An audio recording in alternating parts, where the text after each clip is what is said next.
બાળપણની આ Pepsi Cola કોને કોને યાદ છે? Hello friends, welcome to kitchen art. Friends, બાળપણમાં આપણે સૌએ આ પેપ્સી કોલા તો ખાધી જ હશે.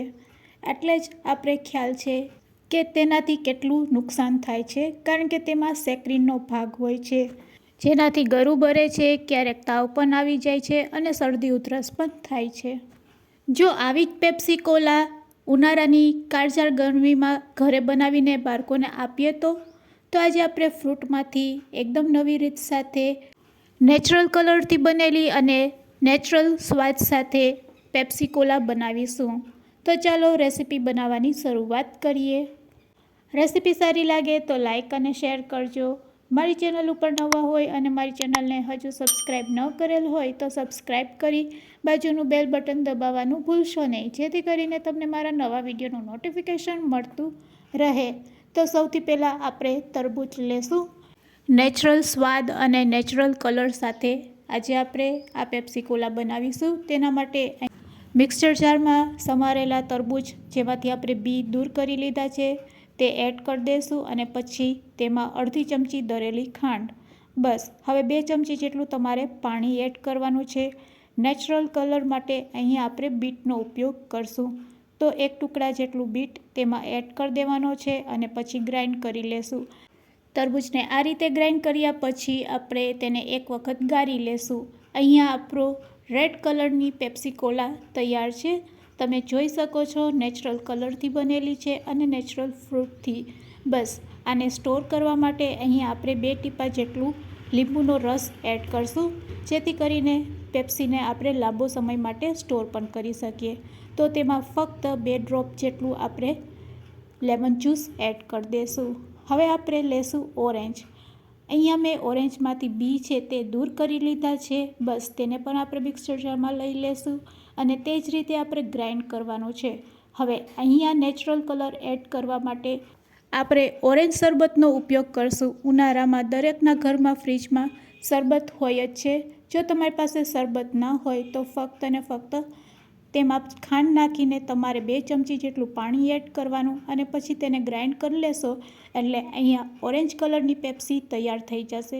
અહીંયા આપણે સિરપનો ઉપયોગ કર્યો છે એટલે ખાંડ નહીં એડ કરશું.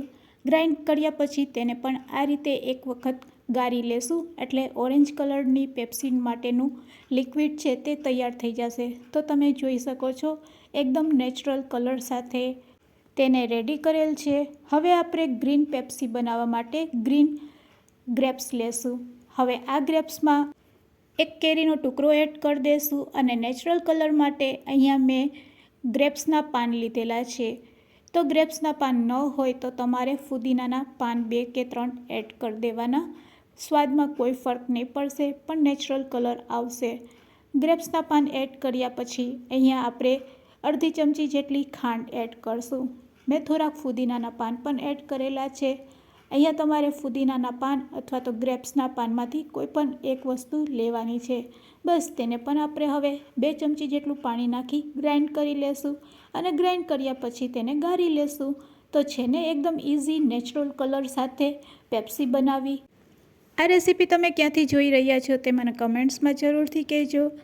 મારી મહેનત તમને ગમતી હોય તો એક લાઇક પણ જરૂરથી આપજો. નેચરલ કલર સાથે ગ્રીન પેપ્સી માટેનું લિક્વિડ પણ આપણે તૈયાર કરી લીધું છે. હવે રહી કાલા ખટ્ટા પેપ્સી, જે સૌ કોઈની ફેવરેટ હોય છે. તેના માટે આપણે બ્લેક કલરની ગ્રેપ્સ લેશું, તેને પણ મિક્સર જારમાં લઈ લેશું. ફૂડ કલરનો ઉપયોગ કર્યા વગર અહીંયા આપણે બીટના ટુકડા એડ કરશું કલર માટે.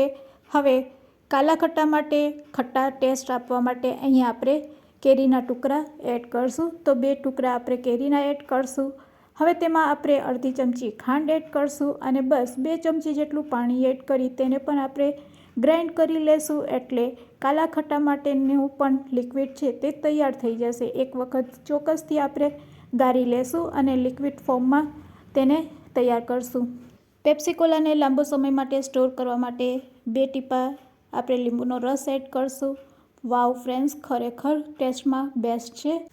તો બાળકોને ખૂબ જ ભાવશે જ્યારે તમે આ રીતે પેપ્સી કોલા ઘરે બનાવીને આપશો. નેચરલ કલર અને નેચરલ સ્વાદ સાથે 4 અલગ અલગ પેપ્સી કોલા આપણે તૈયાર કરેલી છે. બજારમાં આ રીતની પોલિથીન છે તે ઇઝીલી મળી જાય છે. બસ તૈયાર કરેલા રસને આપણે ગ્લાસમાં ભરી દેવાનો અને પછી આ રીતની પ્લાસ્ટિકની શીટમાં આપણે તેને ભરી લેશું. તમારે સીલ્ડ કરવું હોય તો મીણબત્તીથી તેને સીલ્ડ કરી શકો છો, પણ હું અત્યારે રબર બેન્ડનો ઉપયોગ કરું છું. બસ આ રીતે ઉપરથી તમે રબર બેન્ડ લગાડી અને ફ્રીજમાં તેને 6 થી 7 કલાક રાખશો એટલે તમારી પેપ્સી કોલા છે તે તૈયાર થઈ જશે. તો નેચરલ કલર અને નેચરલ સ્વાદ સાથે અલગ અલગ કલરની પેપ્સી કોલા તૈયાર છે. તો બાળકોની હેલ્થ અને બાળકોના સ્વાસ્થ્ય માટે ખૂબ જ લાભદાયક એવી પેપ્સી કોલા તમે પણ ફ્રૂટમાંથી ઘરે જ બનાવો અને બાળકોને ખવડાવો. તો ફ્રેન્ડ્સ, આજની રેસીપી કેવી લાગી તે કમેન્ટ્સમાં જરૂરથી કહેજો. રેસીપી સારી લાગી હોય તો તમારા ફ્રેન્ડ્સ, મિત્ર અને ગ્રુપમાં શેર કરવાનું ભૂલશો નહીં. મારી ચેનલને સબસ્ક્રાઈબ ન કરેલ હોય તો સબસ્ક્રાઈબ જરૂરથી કરી લેજો. Thanks for watching. તો ફ્રેન્ડ્સ, ઓલમોસ્ટ ઠંડી થયા પછી આપણી પેપ્સી કોલા રેડી છે બાળકોને આપવા માટે.